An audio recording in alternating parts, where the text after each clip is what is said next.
Hey guys, Philosopher here, and today we're going to showcase Moondragon. Now I got to tell you, I did something that was absolutely asinine today, and that was I spent 1,000 cores to unlock Moondragon.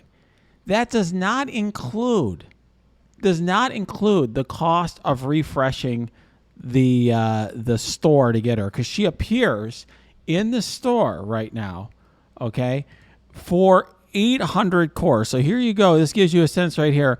800 cores. She appears every time, or at least almost every time. I noticed a bug where she didn't appear once, but you have to keep refreshing the store over and over again, or just waiting for it to refresh to get her.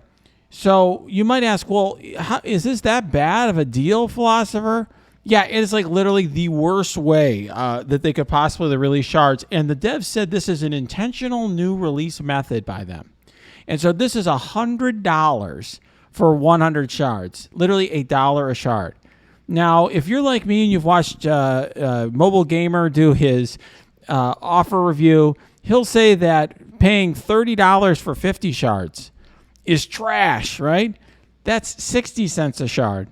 This is 67% higher, $1 a shard. This is as crazy as it gets. So why did I do this? I will tell you, I refuse to do this even for streaming purposes. There are, some content creators are saying to do this. I thought it was a waste. But we've got some big wars coming up. People are running this team now in Diamond Wars. So I'm like, okay, I will get this because people in my alliance want me to get it, and I'm a streamer, but it's ridiculous. And so please, unless you're somebody spending thousands of dollars a month on this game, do not waste your cores on this. But I'm going to showcase the character today, and we're going to watch the team together because you guys should get the benefit of it at the very least, because you're supporting this. So let's check this out. She is going to have absolutely no red stars. She's going to be a 3 yellow star character.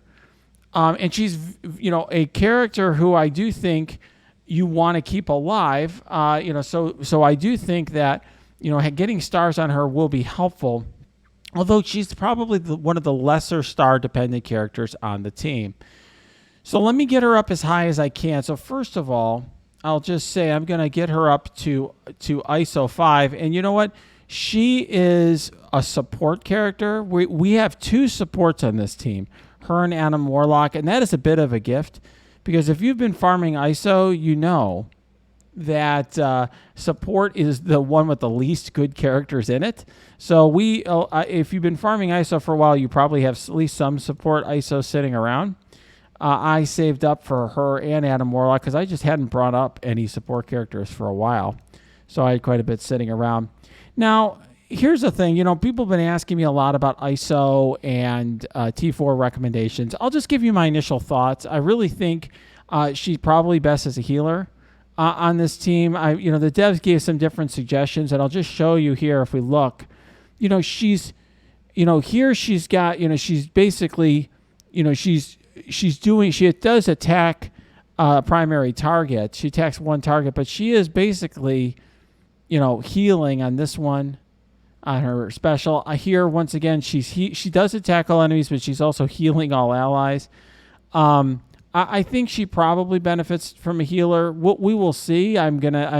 This is something I'm doing for testing purposes. So I would say if you're low on ions, and most everyone is right now trying to get to a point where they can get ready for the Doom Raid and for the Adam Warlock event, then I would not take a risk on these ISO classes for now. You could just leave them at level 1 or something. But that's what I think probably makes the most sense for her. And then let's try to get her up. I usually get my characters initially up to like level 60 or so, and then what I do is upgrade the abilities.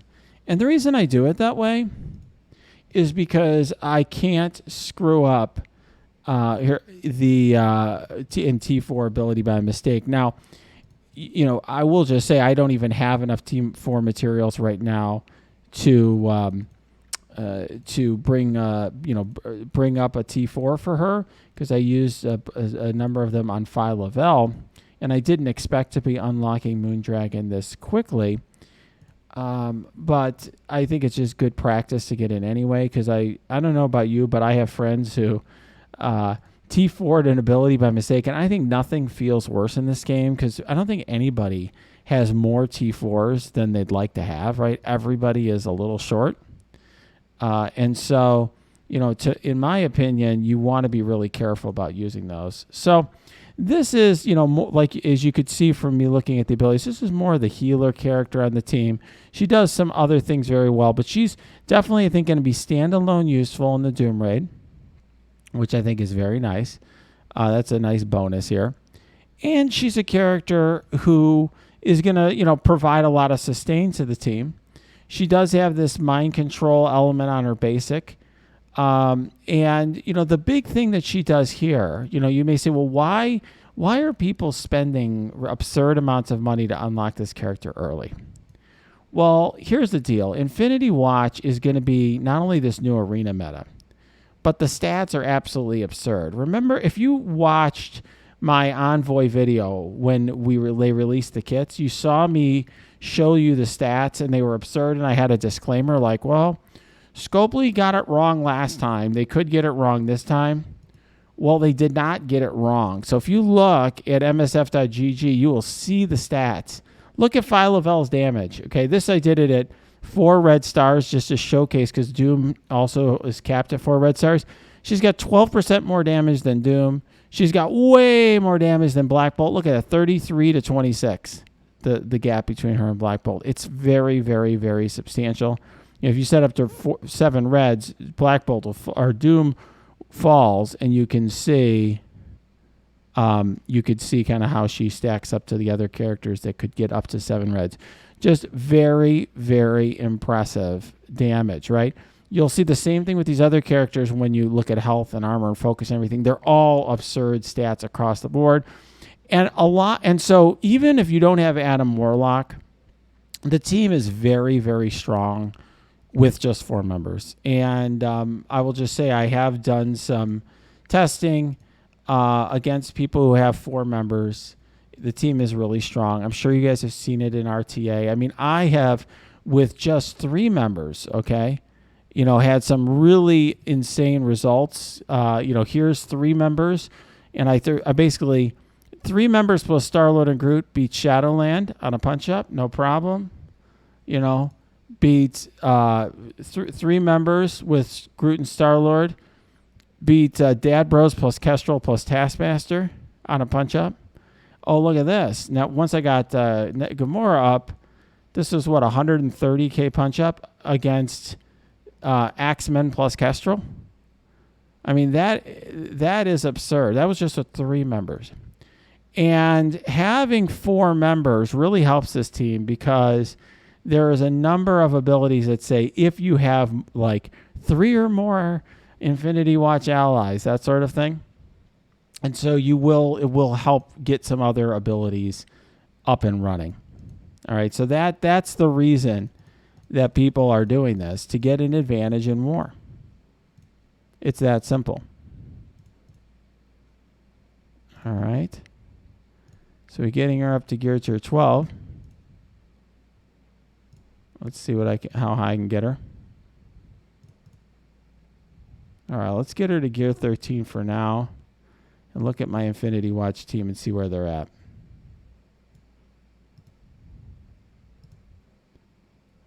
All right, so let's get Nebula to 7 stars, and I'll get her up to level 71 as well. I need to open some training orbs. One of the other ridiculous bottlenecks in the game is these training materials. I basically whale out on energy, so I don't have to think about training mats. And then you just, whenever you get these training orbs, you just kind of sit here for a rainy day. Usually for when I'm streaming, because until I was streaming, I would never bring up characters this quickly. I do it slowly, day by day. All right, there we go. We should have enough now. And we'll just bring up this team. We're just going to bring her up a little bit. Not even an absurd amount, but just enough to get a little bit of an edge here. And we'll see how this goes. So let's just try this team out in Blitz and see how they do at 8.3. All right, so here we are at 8.3. Instead of using this team, let's use Infinity Watch. And people have asked me who the best fifth member is. There's a lot of good choices. We'll throw Moondragon off to the side here because she's so squishy.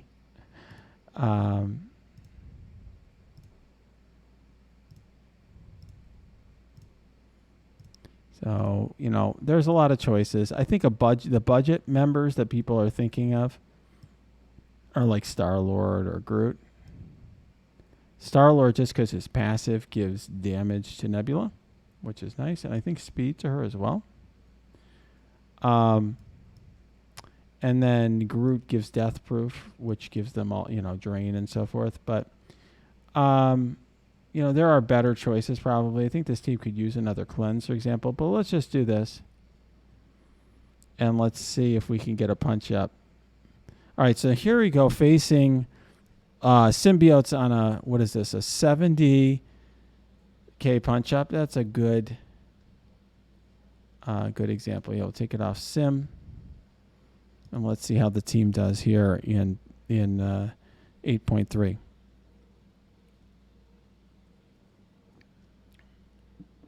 Now, obviously, the team's going to do a lot better with the full team. You don't have Adam Warlock. The entire team loses health and armor, and they lose safeguard, and so on. And this team against symbiotes would be better off with another buff removal, right? You throw on a Squirrel Girl or Emma Frost, this team would be better. But I think my point is just to show you the brute strength of this team. So let's see if it works. Let's see how good they are. All right, let's go. We'll go after Anti-Venom, right? So one thing you could see right away is, look at this. Now we have the evade on, look at this. So we have evade on 4 members now, and look at how quickly Gamora becomes empowered. And she's going to just go and absolutely destroy everybody, right? Okay, and so yeah, I mean, that's basically the end of that. And now their team's barriered and whatever else. Okay. So what is she doing? Okay. Clear all positive effects from all enemies. They don't even need it. But we can slow down Venom, and then we'll just use this to erase Carnage. Okay. And there we go here. Now the entire team is counterattack. I mean, it doesn't even, they don't even get off the ground. All right, let's try it again. We could try it with a different opponent. But having just a 4th member adds a lot to this team. It means that Gamora, okay, here you go, Black Order. So this will be, we're going to try it. This is a 70K punch up against Black Order. And let's see how this works. Now, you know, the point here is just to show you that, you know, a lot of it is just now Gamora gets empowered quicker. Some of the abilities get working quicker. I mean, you don't even really need everything that Moondragon brings to the table. Let's see, though. I mean, Black Order, I think, is a reasonable counter here at this stage without Adam Warlock. I do think Adam Warlock brings a lot to the table because he prevents the flip and so forth. So it's going to be interesting to see, right? All right, well, so you may think, okay, Star-Lord did nothing here, but you know what? His passive, I think, still functions.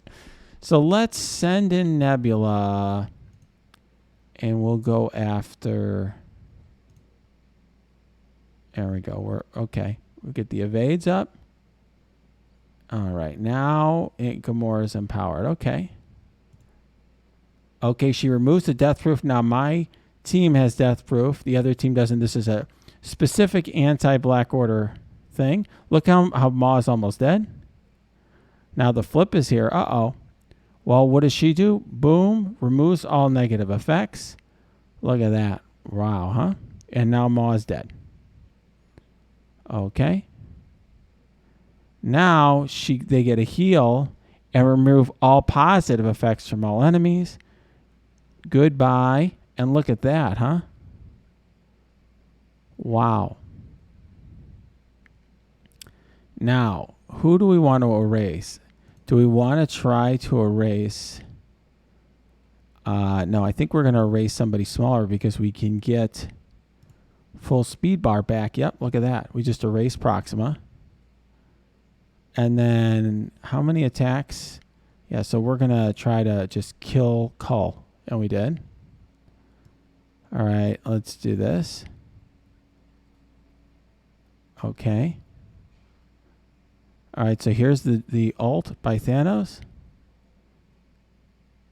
Wow, right? Look at all the counters. His counter ends up countering... The counter ends up countering him. Look at that. Thanos is absolutely just erased.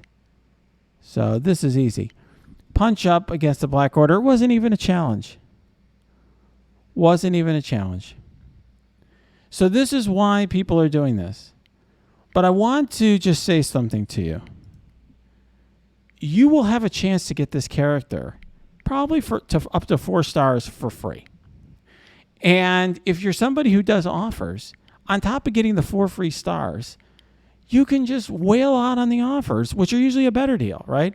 Usually you get for $20, $30, whatever it ends up being, you get a bunch of orbs that average 9 shards each. And so you pay less than 50 cents a shard. You pay way less. So unless you're just absolutely committed to wanting to beat Black Order and all these teams right now, this second, I think it is totally fine for you just to hold off and wait a week or 2 weeks to get this character. But the bottom line is this. Moondragon is going to be awesome because she is part of the Infinity Watch team, and that team is just totally broken. It's designed to be broken. The stats totally power creep everything in the game by a huge margin. And they have passives that buff all their stats even more. So it's very hard to see how you're going to counter this team with any tool that exists currently in the game. So this is a powerful character. It's a powerful team. I said before this team entered the game, when I did that Envoy video for you guys, that I believe this is not only the new arena meta, but I think it will be the new meta everywhere. Alliance War, this will be Heroes for Hire. In arena, this will dominate. They will beat hybrid teams. This team is it, and will be for some time, and I still believe that's the case. If you're going to go all in on a team, this is a team to go all in on, and Moondragon looks awfully good as part of that team. All right, guys? If you like this video, smash that like button, subscribe to this channel. You check out our Discord. It's linked below. Give me your comments there. Tell me your thoughts. Put your comments below in the YouTube as well. And hey, go to our Twitch stream. We have great conversations every night there as well.